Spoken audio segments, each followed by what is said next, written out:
The smell of rain lingered in the air as I stepped out of the small bus that had dropped me at the edge of Willow Creek. The wind was cool against my cheeks, carrying the scent of wet earth and wildflowers. I clutched my worn leather purse close to my chest, feeling the faint rustle of the house papers inside. My hands trembled slightly, not from fear, but from disbelief. After 71 years of living under other people's roofs, I finally had a place that belonged to me. My name, printed neatly on a piece of paper, proved that I was no longer a guest in anyone's home. I looked down the narrow dirt path where my new cottage waited, a white wooden house with green shutters and a little fence, surrounded by apple trees. It was small, humble, and perfect. My husband had died 7 years ago, and since then, I had spent every day in my daughter's house, living quietly in a corner room that once served as their storage space. They had called it helping Mom, but in truth, I had been the one helping, cooking, cleaning, and babysitting from dawn till night while they went on with their busy lives. I never complained. I told myself I was lucky to have family nearby, but somewhere deep inside, a small, stubborn voice had whispered, "This isn't living." It was that voice that had guided me here. Every coin I'd saved from my pension, every small allowance I refused to spend on myself, had gone into buying this little cottage. When the agent handed me the key, I had felt like a young girl again, trembling with hope. I opened the creaky gate and stepped onto the porch, the wood groaning softly under my shoes. Inside, the air smelled of new paint and dust. I walked through the room slowly, touching the walls, the windowsills, the tiny fireplace. There was just enough space for one person to live comfortably, no chaos, no noise, no unspoken obligations. I sank into the old armchair I had bought from a thrift shop and let out a long sigh. For the first time in years, silence felt like music. I brewed a small pot of tea, placed it beside the window, and watched the raindrops slide down the glass. The world outside was calm, the kind of calm that felt earned. Memories began to flicker in my mind, the years spent raising my daughter, Lily. How sweet she had been as a child, always clinging to my hand, calling me her best friend. Somewhere along the way, love had twisted into dependence, and dependence had turned into control. I had given her everything, my time, my energy, my savings, even my dreams. When my husband died, she took charge of my life with the confidence of someone who thought she knew best. "Mom, you shouldn't live alone," she had said firmly. "It's not safe. You can stay with us." I had agreed, grateful at first. But soon, the boundaries blurred. I became their unpaid maid, their on-call babysitter, their silent companion who had no right to rest. If I ever tried to refuse, Lily's words would cut deep. "After all we do for you, you can't even help a little?" Guilt was a chain I wore for years. Now, standing in the small cottage surrounded by quiet fields, I felt those chains slowly loosen. I spent the rest of the day unpacking, arranging my husband's old photo on the mantel, hanging a few simple curtains, and stacking my books neatly on a shelf. When evening came, I sat outside with a cup of tea and listened to the crickets singing in the grass. My body ached from the long day, but my heart felt light. I whispered softly to myself, "This is home." As the stars appeared, I thought about calling Lily to tell her I had arrived safely. But then I remembered the tone she had used the last time we spoke. "You're making a mistake, Mom," she had said.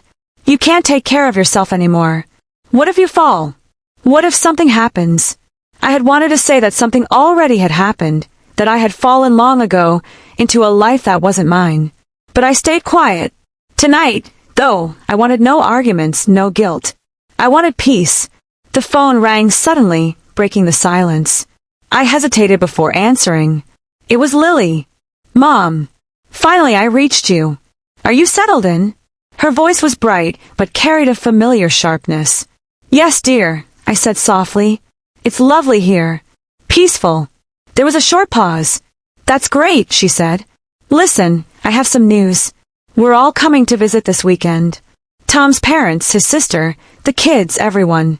Maybe 15 of us. Isn't that exciting?" My heart skipped a beat. "Lily, that's a lot of people. I've just moved in. I don't have space or food for so many." She laughed lightly, brushing off my concern. "Oh, don't worry, Mom. You always figure things out. It'll be fun. We'll be there Friday night. Make something nice for dinner, okay? And before I could answer, the line went dead. I stood frozen, the phone still pressed to my ear. The rain outside had stopped, but inside me, a storm had begun. My peaceful little home, the dream I had waited a lifetime to touch, was about to be swallowed by the same chaos I had escaped. My tea sat untouched, growing cold.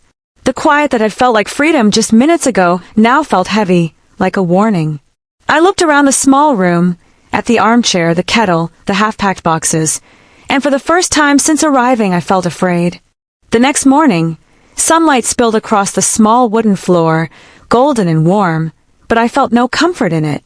My mind was restless, replaying Lily's words over and over. 15 of us. I whispered the number aloud and felt my stomach tighten. 15 people in this tiny cottage. Where would they sleep? What would they eat? I looked around my living room. 2 small chairs, 1 narrow couch, and a single rug. The guest room had a small bed, hardly big enough for 2 children. My fridge contained only half a loaf of bread, 3 eggs, some butter, and a jar of strawberry jam I'd made last week. I had planned to live simply, frugally, quietly, not to host an army. But how could I say no?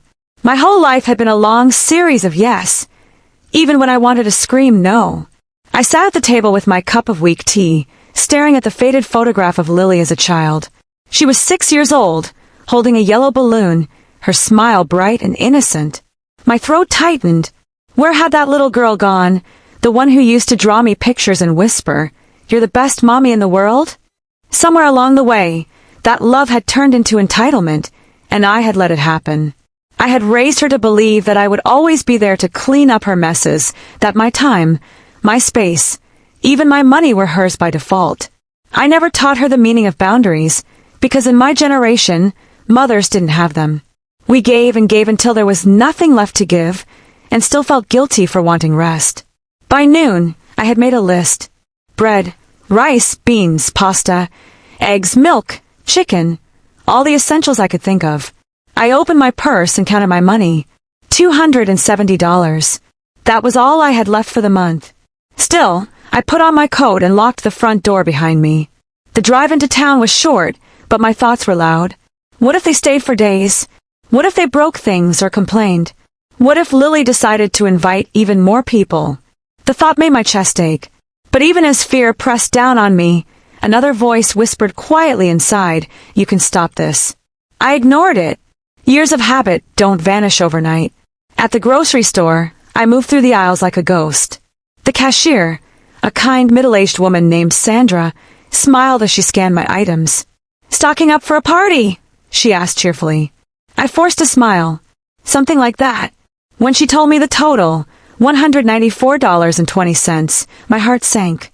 I paid anyway, sliding my nearly empty wallet back into my purse. On the drive home, the bags rustled softly in the back seat, like whispers of regret.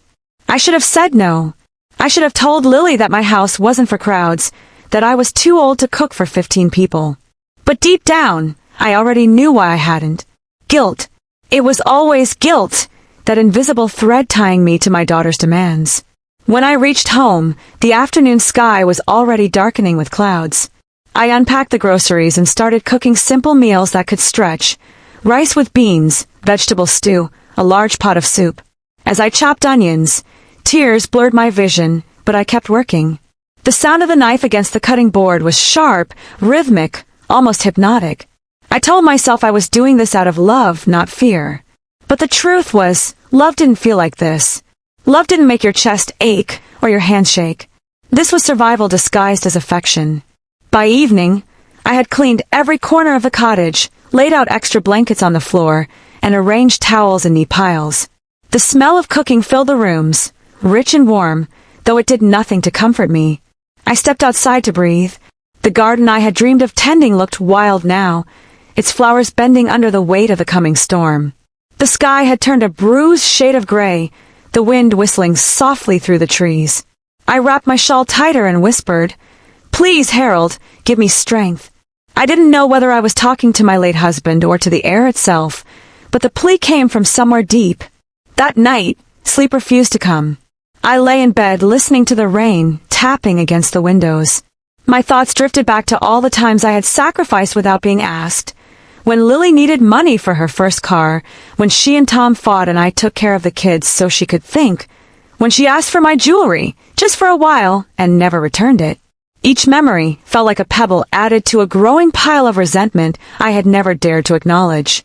I thought about the day I told her I wanted to buy this cottage. Her face had twisted with disapproval. "You're wasting your savings, Mom. What will people think? You'll be isolated." But I had done it anyway. For once, I had chosen myself. And now, before even a week had passed, she was already taking it away again. Sometime after midnight, I got out of bed and walked quietly to the window. The rain had stopped, and the moon shone faintly over the garden. Everything looked peaceful, untouched. I imagined Lily's car pulling into the driveway, the noise, the shouting, the chaos, and my chest tightened with dread. I pressed my hand against the cold glass. "No more," I whispered. "Not this time." But even as I said it, doubt crept in. Could I really stand up to my daughter? Could I risk losing her love? Morning came too soon. The sun rose pale and tired, just like me.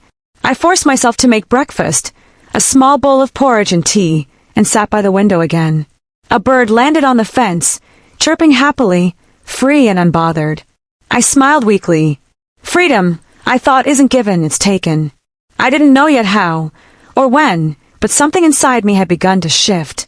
Maybe this visit would be the moment I finally learned how to take mine back. They arrived earlier than I expected. I heard the rumble of engines before I even finished setting the table for breakfast. My hands froze around the teapot as the sound of laughter and shouting filled the air outside. A convoy of cars pulled into the narrow driveway, tires crunching over gravel, doors slamming open in a frenzy of noise. "Mom!" Lily's voice rang out, loud and cheerful. "We're here." I forced a smile as I stepped outside, my heart pounding in my chest. She rushed toward me, wrapping me in a quick hug that smelled faintly of perfume and impatience. "Oh, Mom, this place is adorable." "So quaint," she said, pushing past me to open the front door. Behind her came Tom, carrying a cooler full of drinks, followed by their 3 children running wildly across the grass. And then more people. Tom's parents, his brother and sister-in-law, their children, cousins I'd met only once at the wedding. In total, 14 people poured into my small house as if it were a festival ground. "Take off your shoes," I called weakly, but no one listened. Within minutes, my little living room was filled with bags, shoes, and the shrill sound of children fighting over the couch. "Where should we put our stuff?" Tom asked casually, setting down the cooler on my coffee table without waiting for an answer. "Anywhere," I murmured, my throat tight. The chaos was overwhelming. My peaceful little cottage, my sanctuary, was now a carnival of voices, smells, and clutter. I tried to move between them, picking up wrappers, closing cabinet doors, but it was like trying to hold back a flood with my bare hands. By lunchtime, the kitchen looked like a battlefield. I cooked as quickly as I could, stirring 2 large pots of rice, frying eggs, slicing bread. The heat from the stove made sweat trickle down my neck. Lily sat at the table scrolling through her phone, occasionally glancing up. "Mom, did you make something for the kids? They don't like beans." I nodded silently, adjusting the seasoning in the soup. "And don't forget Tom's dad can't eat spicy food," she added. "Oh, and we'll probably barbecue later. Tom wants to invite some friends from town." My hands froze on the spoon. "Friends," I echoed, my voice shaking slightly. "Just 2 or 3, she said, waving her hand dismissively. "You have such a nice place, Mom. We should enjoy it." When everyone finally sat down to eat, the noise was deafening. Laughter, arguments, clattering plates. I barely touched my food. Instead, I watched them, the way they sprawled on my furniture, the way Lily ordered me around as if I were the maid. "Mom, bring the salt. Mom, we need more napkins. Mom, can you clean up the spill?" It never ended. My back ached. My legs felt weak, but I kept moving. After all, wasn't this what mothers did? Served, smiled, stayed quiet. When dinner ended, they drifted toward the living room to watch television. I was left with the dishes, mountains of them, stacked high in the sink. I washed each one slowly, the warm water fogging my glasses. Through the small kitchen window, I could see the moon rising over the fields. For a moment, I imagined myself walking out into that darkness and never coming back. Late that night, I finally sat down on my bed. The sheets were crumpled, the air thick with the scent of too many people sharing too small a space. From the next room came the muffled sound of snoring, a baby crying, someone laughing softly. My head throbbed. I pressed my hands over my ears, trying to drown it all out. I had dreamed of nights filled with silence, of reading by lamplight, of falling asleep to the sound of crickets. Instead, I was back in the same prison I had escaped, only this time, I had built the walls myself. The following morning, I woke before dawn. The house was still, the kind of quiet that comes only before chaos begins again. I tiptoed into the kitchen and made myself a small cup of tea. Outside, the world was calm, the dew glistened on the grass, and birds sang softly in the trees. I sat by the window, clutching my mug, and whispered, "What have I done?" My eyes drifted toward the garden I had promised myself to tend. The soil was damp, the flowers bending gently in the breeze. They looked fragile yet alive. I wondered if I could ever be like them, rooted, standing firm despite being trampled. As the morning light grew brighter, the first sounds of movement began. Footsteps, doors opening, laughter echoing through the hallway. Within minutes, the house was alive again. Lily walked into the kitchen, yawning. "Good morning, Mom. Can you make pancakes? The kids are starving." She kissed my cheek lightly before opening the fridge. We're out of milk. You should have bought more yesterday." I felt my chest tighten. "You should have. Always me. Always my fault, my responsibility." I forced a smile and said, "I'll go to the store later." She nodded, not really listening. The day unfolded like a blur of demands. I cooked, cleaned, fetched, and smiled until my jaw ached. Every time I thought about speaking up, fear silenced me. Fear of being called ungrateful. Fear of losing my daughter's love. But as the sun dipped below the hills that evening, something inside me began to stir. I watched Tom's relatives laughing loudly around a bonfire in my backyard, drinking beer, tossing food into the grass. The children trampled the flower beds I had planted just 2 days ago. No one noticed. No one cared. My throat burned with unshed tears. I turned back toward the house and saw my reflection in the window, tired eyes, wrinkled skin, a woman who had forgotten her own name beneath the titles of mother and grandmother. "Enough," I whispered to my reflection. The word felt strange on my tongue, almost dangerous. But it was real.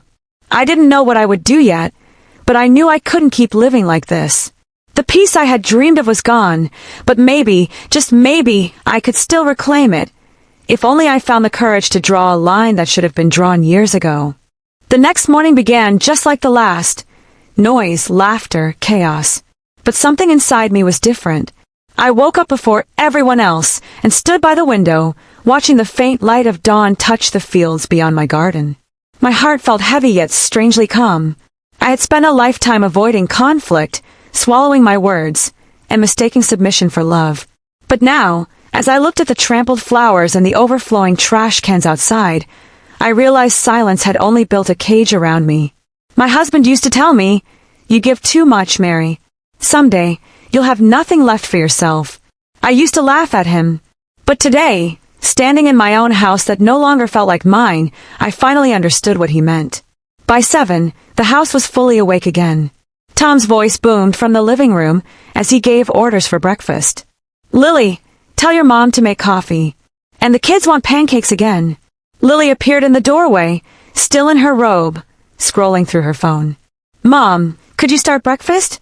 We're planning to go swimming later, and everyone's starving." Her tone was casual, like she was asking a maid. I didn't move. "Mom," she repeated, glancing up. "I heard you," I said quietly. "Then why aren't you?" I turned to face her. "Because I'm not making breakfast today." Her eyebrows shot up. "What?" I said, "I'm not making breakfast." I repeated, my voice steady. "I'm tired, Lily. I've cooked, cleaned, and taken care of everyone since you arrived. I need a break." For a moment, silence filled the room. Then she laughed softly, as if I told a joke. "Oh, Mom, don't be dramatic. It's just breakfast." "No, it's not just breakfast," I said, my voice rising for the first time in years. "It's everything. It's every time you've shown up at my home without asking. Every time you've taken something from me without permission. Every time you've treated me like I owe you my life. I don't owe you anything, Lily. Not anymore. Her smile faded. Mom, what's gotten into you? What's gotten into me? I said, trembling but refusing to look away. Is 45 years of doing what everyone else wanted. 45 years of being quiet, polite, obedient. And I'm done. Tom appeared behind her, frowning. Is there a problem here? I looked straight at him. Yes, Tom. The problem is that you and your family have turned my house into a circus without even asking me. Excuse me. His voice hardened. We're family. We thought you'd want company. Company! I said bitterly. Company asks permission before moving in. Company brings food, helps clean up. What you brought is chaos. Lily's face turned red. You're being unfair. We just wanted to spend time together. Then spend it outside, I said quietly. Because starting today, this house is mine again. Tom laughed, shaking his head. Are you kicking us out? Yes, I said simply. I am. The room went silent. Even the children stopped running for a moment, sensing the tension. Lily stared at me as if I had struck her. You can't mean that. I do, I said. You have until this evening to pack your things. Mom, you're being ridiculous. Where are we supposed to go? You have a home, Lily, I said. A big one. With a yard and plenty of space. You came here because you wanted a free vacation, not because you needed me. Don't deny it. Her mouth opened, then closed.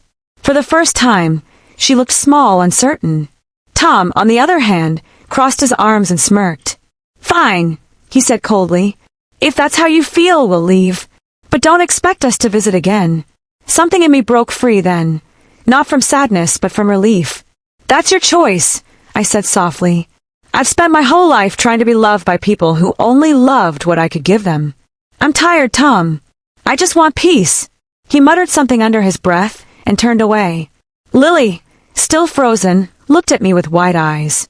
I can't believe you're doing this to your own daughter. I stepped closer, my voice shaking. Lily, I've done everything for you.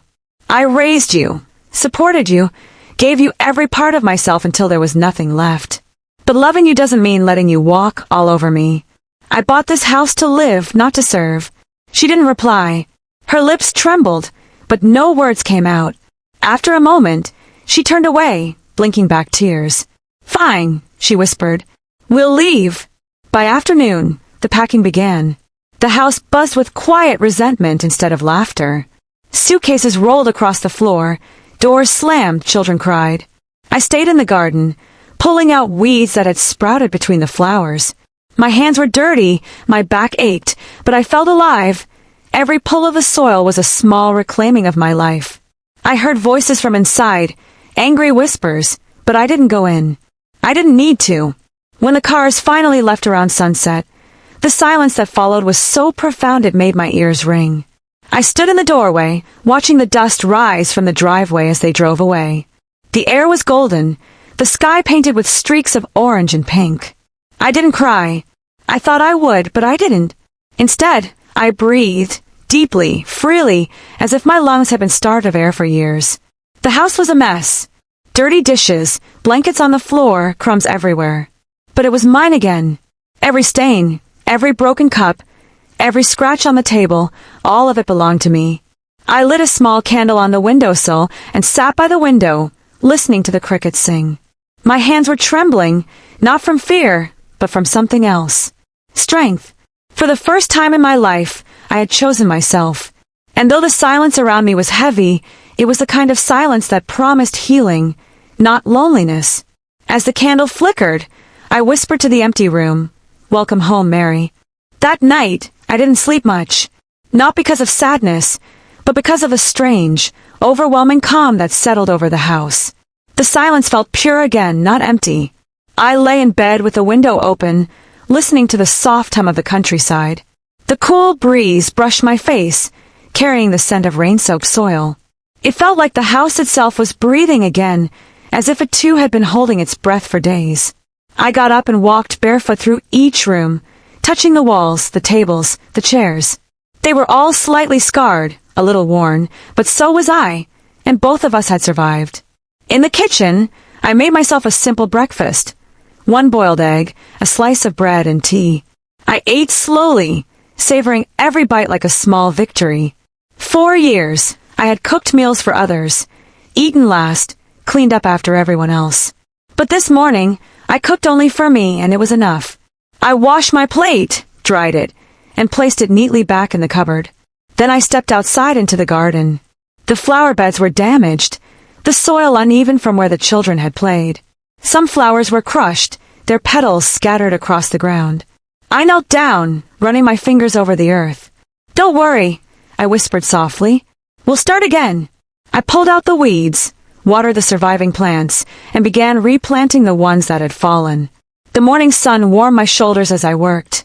For the first time in years, I wasn't doing something out of duty. I was doing it out of love for myself and for the quiet little world I had built. After a while, I went into town to restock the groceries I'd nearly emptied. The cashier, a kind woman with silver hair, smiled when she saw me. "You're new around here, right? How's the house treating you?" she asked warmly. I smiled back. "Better now," I said. She nodded knowingly. "Takes a bit of time to make a place your own. But once it feels like home, there's nothing like it." As I drove back, the road stretched before me, golden under the afternoon light. I passed the lake where the children had planned to swim, now perfectly still. I thought of Lily and the look on her face when she left. Shock, then hurt, then something else I couldn't quite name. Maybe, someday, she would understand. I didn't hate her. I never could. She was my daughter, but she had grown up taking my sacrifices for granted, just as I had taught her to. I had taught her that love meant giving endlessly, even when it hurt. Now, maybe I had finally taught her something new, that love without respect isn't love at all. When I reached home, I brewed a fresh pot of tea and carried it outside to the porch. The sun was setting, painting the sky in hues of orange and rose. I sat in my rocking chair, the one I had dreamed of using, and watched the light fade over the fields. Every creak of the chair felt like a heartbeat, steady and alive. I thought about my husband. He had always wanted a quiet life in the countryside, but we'd never managed it. For a moment, I imagined him sitting beside me, smiling that gentle smile of his. "You did it, Mary," I could almost hear him say. "You found peace." The following weeks passed quietly. I cleaned the house, repaired what had been broken, and repainted the front door a soft shade of blue. The garden began to bloom again, small white daisies and pink roses pushing through the soil, defying everything that had tried to crush them.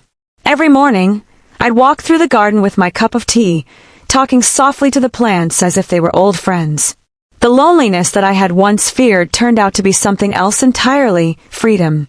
One afternoon, as I sat reading on the porch, my phone buzzed. It was a message from Lily. "Hi, Mom. We made it home safely. The kids miss you. I'm sorry for everything. I didn't realize how selfish we were being. I love you." I stared at the message for a long time, tears welling in my eyes. I didn't reply right away. Instead, I closed my eyes and breathed deeply. Forgiveness would come, but not today. Today was for me. I placed the phone on the table, leaned back in my chair, and watched the sky shift into twilight. That evening, I lit candles around the house, one in each room. The flickering light filled the spaces with warmth and softness. I made myself a bowl of soup, put on some quiet music, and danced slowly across the kitchen floor, laughing at how clumsy I was. It had been so long since I danced, not for anyone else, not at a wedding or a family gathering, but just for me. As I moved through the house, I realized something profound. I was no longer afraid of being alone. For the first time in decades, I wasn't waiting for someone to tell me what to do or how to live. I wasn't living in the shadow of a husband or a daughter's demands. I was living as myself, Mary, a woman who had survived loss, loneliness, and manipulation, and had finally come home to her own heart. That night, before bed, I stood once more before the bathroom mirror, the same place where it had all begun. My reflection stared back at me, older but lighter, freer. The wrinkles around my eyes no longer looked like reminders of sadness, but maps of everything I had endured and overcome. I smiled at the woman looking back. She wasn't weak. She wasn't invisible. She was alive. I whispered softly to her reflection, "You did it. You took your life back." As I turned off the light and crawled into bed, the world outside was still and peaceful. The crickets sang their nightly song, and the wind rustled through the trees. My heart, once heavy with years of silence, now beat with quiet strength. And for the first time in my life, I didn't feel like someone's mother, or wife, or caretaker. I just felt like me,